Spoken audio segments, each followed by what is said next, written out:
You're listening to the Lazy Bob Podcast.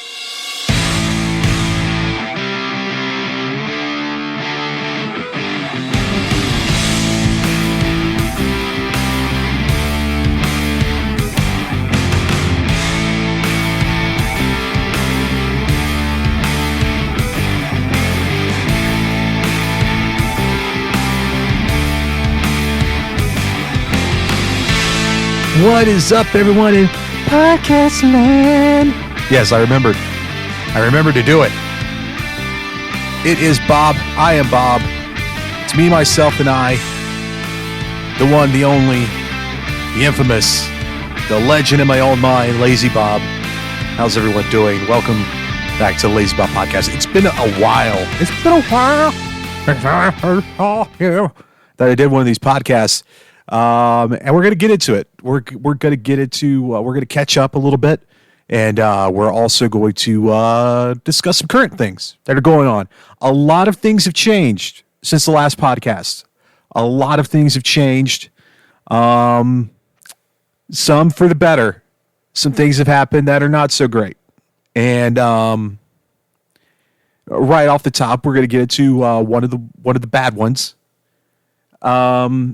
I believe the last podcast I did, me and my dad had gone to see a Ghost concert up around Atlanta, and we had an amazing time. It was a great concert. I had recorded a podcast that was supposed to come out the month after, or the weekend after that. I had recorded the next episode, and right after the Ghost concert, I started not feeling great. I had a few things going on that were kind of worrying me a little bit, and we couldn't quite figure out what was wrong with me. So one of the things that I decided to kind of cut loose was the podcast to try to give myself as much free time as possible to kind of just chill. And I stopped going out as much as I had been, even though I really had been going out that much. Got better from that. And then I got the flu. And the flu got so bad, I was having symptoms that mimicked a heart attack. And the doctors, I went to one walk-in urgent care. They couldn't really give any answers, so they sent me to a different one, a bigger one, and they did chest X-ray, they did the EKG, and basically just asked me 100 million questions. They said, "Well, we feel like we can definitely rule out heart attack. You didn't have a heart attack, but we're not 100% sure what exactly you had. We're leaning towards it's just severe indigestion." Which I've never had before. I never, up to that point, never even had a case of heartburn. So they assumed that it had something to do with the flu that I had. I began recovering from that, and we started getting close to Thanksgiving. And the week before Thanksgiving, my dad got the flu. And my dad had a history of heart issues. My family has heart issues. My entire family's had heart issues on my grandmother's side. My grandmother, she had a heart valve replacement done, one of those like pig valves, and those things are only supposed to last 10 years. Hers lasted 14 years. And when it started acting up, it was to the point where she couldn't. They said we could do the surgery to replace it again, but her odds of surviving are low. So that's what ultimately got her was heart failure. My dad, his entire, as far back as I can remember, he's always had issue of holding fluid like in his lower legs, which is a sign of heart problems. And early summer, like right before I started doing the podcast, he started holding water really bad. And we sent him to the hospital in Albany, Georgia, Phoebe Putney, up there, and they got about 100 pounds of fluid weight off of him in 6 days. They put him on serious hardcore diuretics and basically limited his fluid intake to about 10 ounces a day for 6 days. So he had started losing that weight and started going out doing more. That's why me and him were doing more. We had plans of doing a lot of stuff.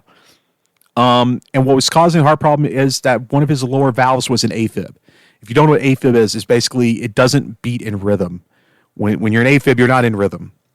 When you're in rhythm, I think it's sinus rhythm. I think that's how you pronounce it, sinus. I don't know. I'm not a doctor, but I play one on TV. No. So they had him on blood thinners to basically make it easier for the heart to pump, so that the AFib and the one valve wouldn't be an issue, and so that the fluid wouldn't come back as bad, if at all. And he had been losing weight steadily. The water weight hadn't been coming on at all. So the doctors felt confident in attempting to shock the valve back into rhythm. Let's see if we can shock the valve back into rhythm now that we got all the water weight off. And maybe if we shock it back into rhythm, it will stay in rhythm. So we loaded up I'd say 3 weeks before Thanksgiving. I loaded him up and we took him to a hospital over Thomasville, Georgia. And they shocked the valve and it went back into rhythm. And I remember that they were basically like, hey, we'll follow up with you in a month, see if it's still in rhythm. And if it's still in rhythm, we'll think about weaning you off of the blood thinners, which I knew he was excited about because the blood thinners was making him lose his hair. And he loved his hair. He was like Santa Claus. He had the long, curly, platinum white hair because it had all turned gray. He loved his hair. He hated the fact that he was losing his hair because of these blood thinners. So when you get a shock like that, you don't feel any different. You don't feel like you're having to recover for something, but getting your heart shocked is a traumatic thing, and your heart does need time to recover from that. So 2 weeks removed from getting that done, he gets the flu. When I first talked to him, it was the Thursday before Thanksgiving. He seemed fine. He went immediately to the doctor. They gave us antibiotics, and less than a day after feeling effects, he had started breaking out into sweat. So it was like, hey, maybe it's not a bad case. Maybe it's already breaking. Maybe I've had it for a while, and I'm just now getting symptoms, and it's breaking and getting out of my system. I would typically talk to him every day after work, Monday through Thursday. Friday, I would call him sometimes if something was going on. Occasionally, we would reach out over the weekend. With the way that he sounded that Thursday, I didn't think, I thought, like everything else that he's gone through, he's fine. He'll be fine.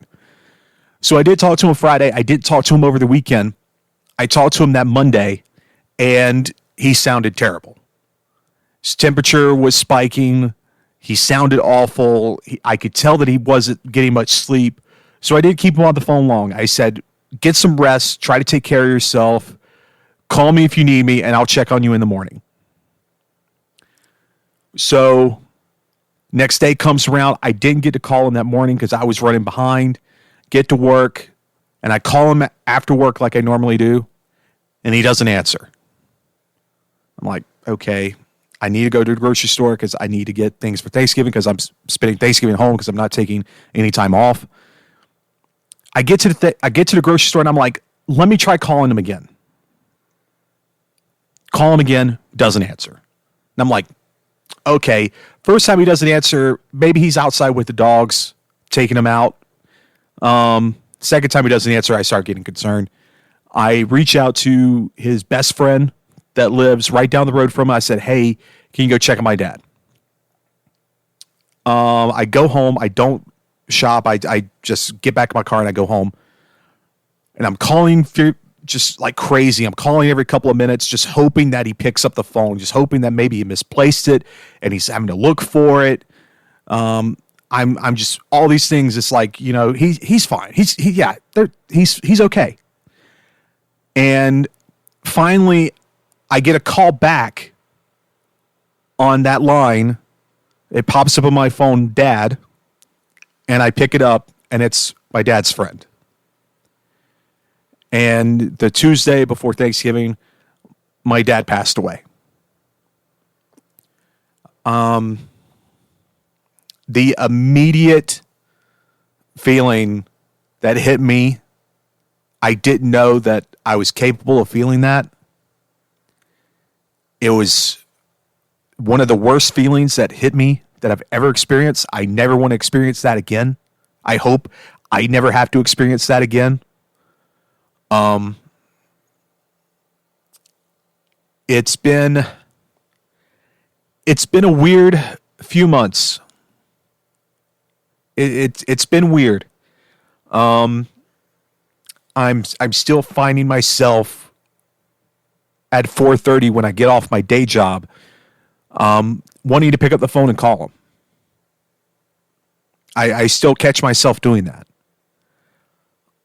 but it's so weird. And I went down and he had just been up here before he got sick. And I'm going to get into the wrestling stuff here in a little bit. He had just been up here. I had just seen him. One of my friends had just seen him. He was up here hanging out with us. We went to see a showing of Rocky Horror Picture Show here in Macon, and had a great time doing that, yelling all the stuff at the screen, seeing all the people dressing up. They brought out a couple of, I guess it's safe to say, transvestites to come out before the show to kind of be the hosts of the evening, and it was a lot of fun cutting up with them. And my dad had a lot of plans of like coming up and hanging out more and doing more stuff with me up here, because he had seen everything that I was doing up here and he wanted to be involved. Now that he was feeling better, and like I said, he had lost all that weight. He was weighing less than I was, and I'm always hovering around. I had been hovering around 280. Now I'm hovering around 260. I think I'm a little bit lower than that now. My dad was actually weighing less than me. He was going tanning every couple of days.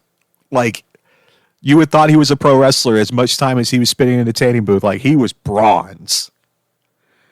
So I immediately went down. I'm not saying where I work or who I work for or who any of my colleagues are, but my direct supervisor was an absolute rock star in helping me with my time off. I was gone for 2 weeks. She was great in letting me do that because she knew the relationship that I had with my dad. It helped me go ahead and get a lot of stuff done because I live three and a half hours away from where my dad's place is, where I grew up. And I immediately just hit the ground running on getting stuff taken care of. And a lot of people were coming up to me. It's like, I don't know how you're keeping it together. I don't know how you're able to start going through this process of getting this stuff taken care of so quickly. Because I was at the funeral home that next morning, and my dad always wanted to be cremated. He had a Harley tank that he had picked out that he wanted his ashes to be put in. He had it picked out sitting on a shelf in the living room. And we had him Friday morning. He passed away a Tuesday morning. And by Friday morning, I was picking him up. That's how fast we handled everything. And the reason why I was able to do that so fast is because my dad would always hammer it into my head the last couple of years. Anytime I was down there, he would always hammer it into my head what he wanted. So as soon as I got the news from his friend and I got in the car, I had a moment here in my apartment to myself. I had my buddy's shoes, my brother, my best friend. I had him on the phone with me, and we were I just let loose for about half an hour. And then I just took a second, collected myself, got a quick shower, and hit the car and drove. And as soon as I got there, I was already in the mode of, okay, got to do this, and this.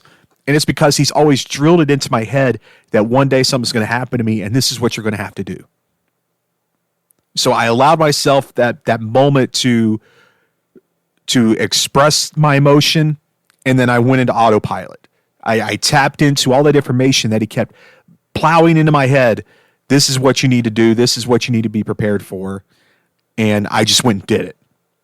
And there were people that helped me along the way, and I cannot thank them enough. Some people seriously stepped up bigger and better than I could have ever imagined. And one of the last conversations I had with my dad was how proud of him, how proud of me he was with the life that I've created for myself up here. When I left home at 30 years old, it was the only home I'd ever known. My family's not a big family. I didn't have a lot of friends. Most of my friends lived up north in New Jersey. When I moved here to Macon, I didn't know anybody. And in 5 years, I built this life for myself here where I had friends, people that cared about me, people that I care about. I basically had my own family here. And he was so proud that I was able to accomplish that. And I am so grateful for what I have here. And I knew that I know that I would have been able to do it, and I wouldn't have been able to get as far as I've gotten if it wasn't for him. In everything I've ever wanted to do, he's always had so much faith in me. In anything I've ever wanted to do, he's always been the one to push me to do it. When I wanted to take that first trip to New Jersey to see my friends, I was absolutely terrified. But he is the one that pushed me to do it. He told me to live my life to the fullest. Don't wait. Do it. Go. And now I go almost every year. I'll probably go multiple times this year. When I wanted to start in podcasting with my buddy Donnie, he's the one that supported me. He's the one that pushed me to do it. I was a 16-year-old kid. He didn't know anything about the internet. He didn't know what podcasting was. Podcasting wasn't even really a thing yet. But when I told him I wanted to do it, he pushed me to do it. And I did it. And I had a tremendous time doing it. Me and Donnie got into a lot of trouble doing it because we were still in high school, and a lot of stuff we said made a lot of people upset. He saw that I had this interest in radio and television, so he's the one that walked into the local radio station that was also opening up a TV station and said, hey, my son should get a job here. Talk to him. He set that up for me. My career in entertainment was because of him. When the company that I was working for was failing and I considered buying it out and trying it out myself, he was the first one to say, do it, go for it. You got this. I ended up not having it, but he was the one to push me to try. There was a point with my business, I was ready to shut it down. I was ready to walk away. I was ready to go flip burgers at McDonald's. But he convinced me to keep pushing. When I made the decision to become a firefighter, he absolutely hated it, but it's because it was something that I wanted, he pushed me to do it, and I did it. Ultimately, for reasons I can't get into, it didn't work out. So then I get the offer to come here to Macon.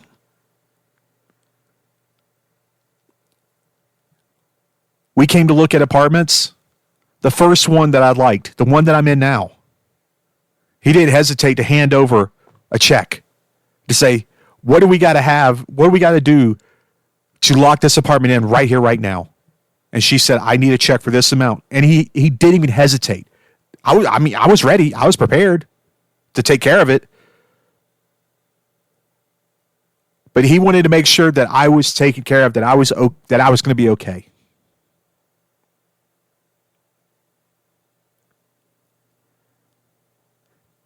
And now this gets me into things that have been happening recently. The reason why he was up here right before Thanksgiving in early November. The reason why he was up here was because I worked for Continental Championship Wrestling, a wrestling promotion that is primarily based out of South Alabama. The company also owned a promotion here in Middle Georgia known as Wrestle America. I had made it known to the owner, my boss, Dennis Gale, that if he had ever wanted to sell, if he had ever got to the point where he didn't want to do Wrestle America anymore, or if he ever got to the point where he couldn't do Wrestle America anymore, to at least consider me. In late October, leading into our November show, I get the call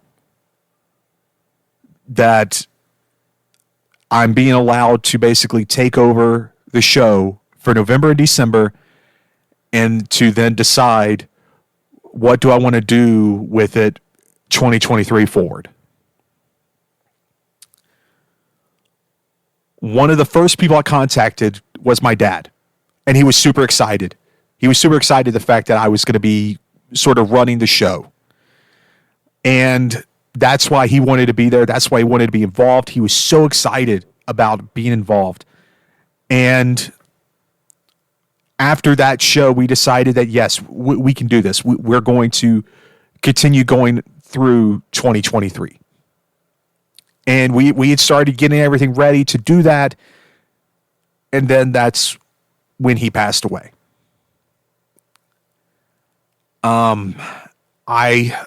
For a second, there was a moment where I didn't know if I wanted to keep going. After he passed, I knew that I was committed to doing December, but I didn't know if just emotionally I could handle doing the show beyond that. After he passed, see, when me and him would talk about things going on, I would sometimes just kind of get a yeah, kind of no real emotion out of his responses to the things that I'm saying. It's like, I know that he knew that it meant a lot to me what I was doing, but I didn't really feel that excitement in his voice. But when I started talking to his friends, and his friends kept telling me all the things that he was telling them about what I was doing up here, that made me feel good. That it did mean as much to him as it did to me that I was doing this. And that's what gave me the confidence to push forward through to 2023, to where we are now.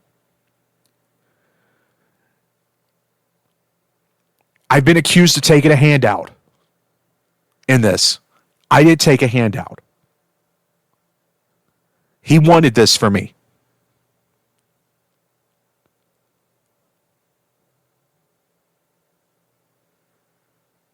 If it wasn't for him, I would have never met Dennis Gale. I would have never been in the business to begin with. He wanted this for me because he knew how much I loved this business, and he knew that I was capable of doing it. I didn't ask him for a thing. He offered.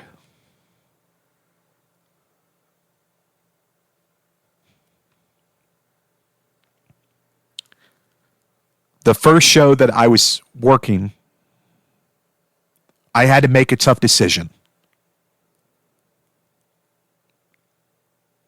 One of our performers, Mike Payne, struck an official after his match while wearing brass knuckles. I had to make the tough decision of suspending him for the December show. It wasn't a decision that I made lightly, but it was a decision that I felt needed to be made because I've been a part of Wrestle America for 5 years, and I've known Mike Payne for longer. So the decision wasn't just based off of that one instance. It was based off almost 7 years worth of instances. So when people come up to me and say, well, so-and-so did this, so-and-so did that. Okay, that's one thing that person did. But with striking the official, that's one thing on top of dozens of other things.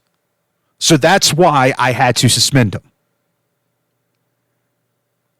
It was a liability for me. A liability I can't afford. So I suspended him for a month. I invited him to come back in January. I was willing to give him another shot. Then not only does he push an official, the same official that back in November he hit,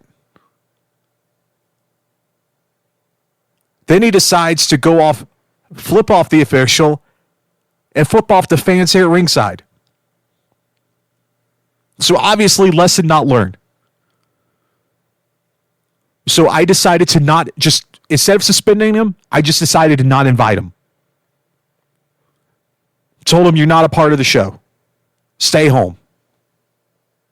So then I get accused of not answering text messages, not answering phone calls.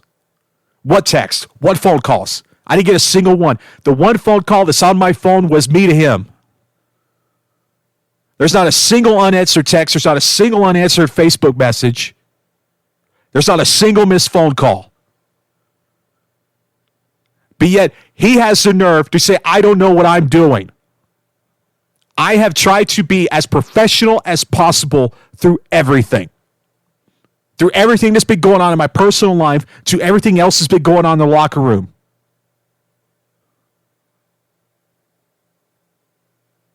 All because he wants his spot.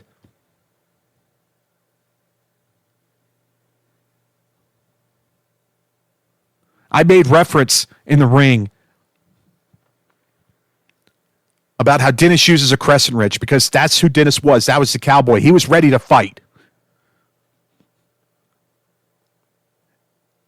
And Mike said, that's what real men do. I'm not a fighter. I'm not a pro wrestler. I've never been trained to be a pro wrestler. I don't want to be a pro wrestler. I know my spot in this business. I know my role.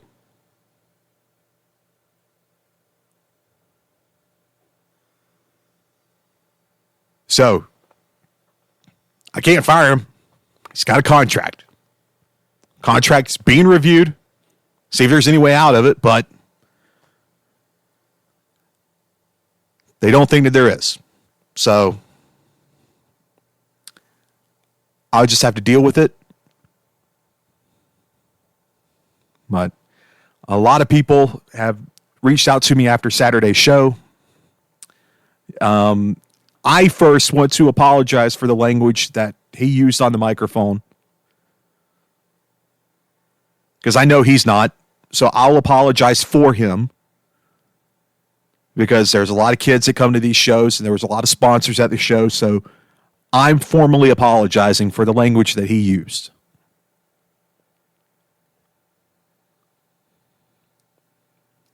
He wants a spot. He's got a contract. Fine. I'll give him a spot.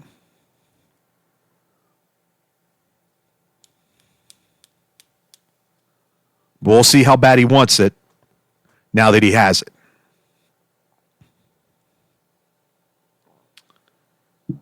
So that's that.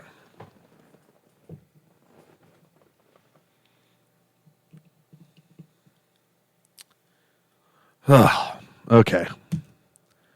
So yeah, I'm running a wrestling promotion. Licensed, insured, all the fun legal stuff. Yep. Never thought I would.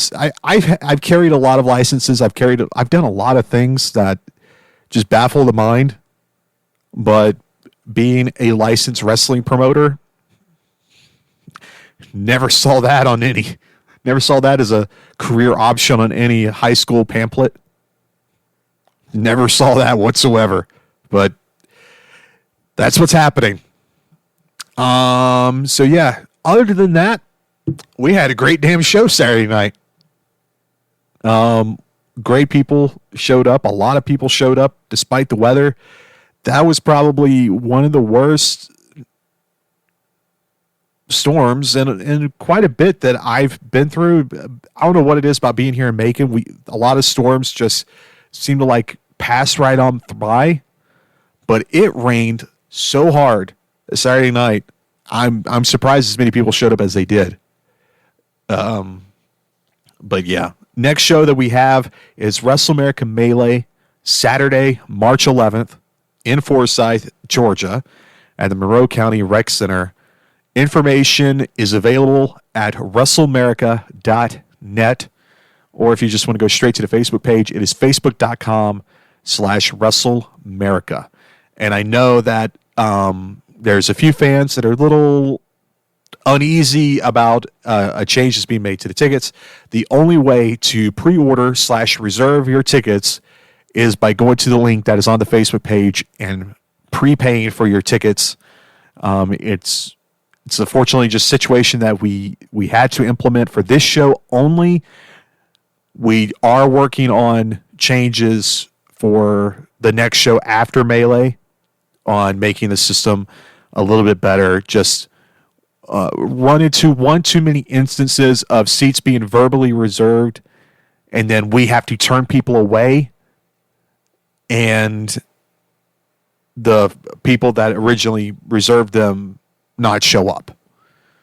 So again, I know there's people that don't like change. There's people that don't like doing things over the internet, but it's just a change that we had to make for this show coming up until we can put something more permanent in place for April and moving forward. So yeah, that's what's going on with me. Hi, how are you? Congratulations to the Chiefs winning the Super Bowl, because I know my buddy Shoes, he is like a huge Kansas City Chief fan. Excuse me. Almonds that I had for a snack trying to fight back on me.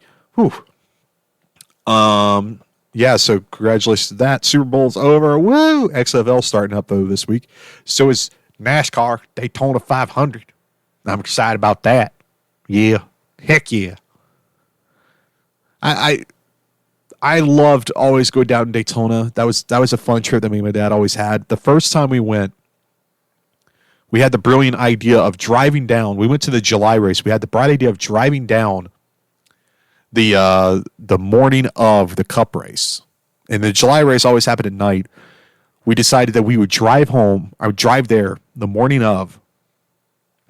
And once the race was over, we would turn around and drive back. Just do a straight drive, not stop anywhere, not spending the night anywhere. And you got to realize, Bainbridge, Georgia to Daytona Beach, Florida, that is a heck of a drive across some of the most boring interstate that you will ever experience in your life. I don't know what it is about interstates in Florida. There's just nothing anywhere. It's just trees and the occasional Waffle House. That's it. It is so boring. It is so boring. But we had the bright idea of driving down that morning. I'm just going to call it Xfinity race. It wasn't Xfinity then. Race. I think it was the Nationwide Series. Got rained out the night before, so they were having it that afternoon. So he left even earlier that morning so that we could try to see both races. And we got there about midway through the Nationwide race, and it was so hot. And I got way too hot, and I got dehydrated, and I passed out underneath the bleachers. I passed out underneath the bleachers at Daytona International Speedway. So, yeah, I think we got back. We left,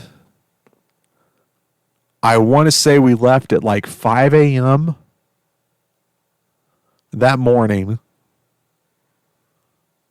No, we left at 4 a.m. that morning. We got back about 5 a.m. the next morning. So it was a 25-hour trip.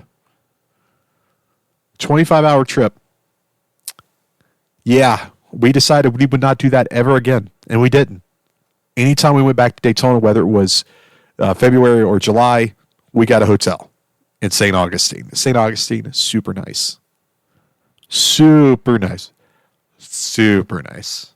So, yeah, Daytona 500 this week coming up. Heck yeah. It's always like the longest week because you got qualifying Wednesday, you got the duels on Thursday, you got truck race Friday, Xfinity on Saturday, and you got the Cup race on Sunday. Heck yeah, brother. Hell yeah, brother. So that's really all I'm doing with this podcast. I wanted to kind of update people on what's been going on and kind of take a second to address what happened this past Saturday night. I'm not sure if I'm going to go back to doing these podcasts on a regular basis. I'm just not sure right now because there's still some things that I'm working through, and obviously I have a lot more responsibilities towards the promotion. So a lot of my time is now taken away for that. So it's a wait and see. I know I'm doing the podcast right now. Not sure if I'm going to do one next week or not, but if I do, I'll let someone know somehow. Follow me on Twitter. I'm Lazy Bob on Twitter and Instagram. The Bob is Lazy. For all Wrestle America stuff, WrestleAmerica.net, Facebook, YouTube, Instagram, Wrestle America, all there. Yeah, thanks again to everyone that came out this past Saturday night.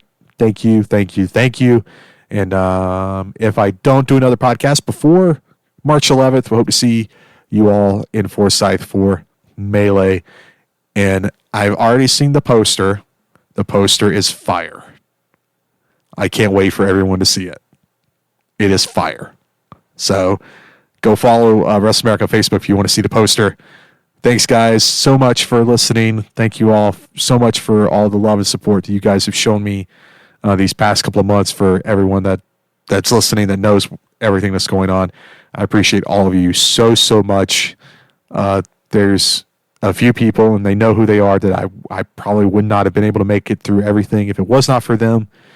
And I love and appreciate them so much. Thank you all again for listening, and I'll talk to you all real soon.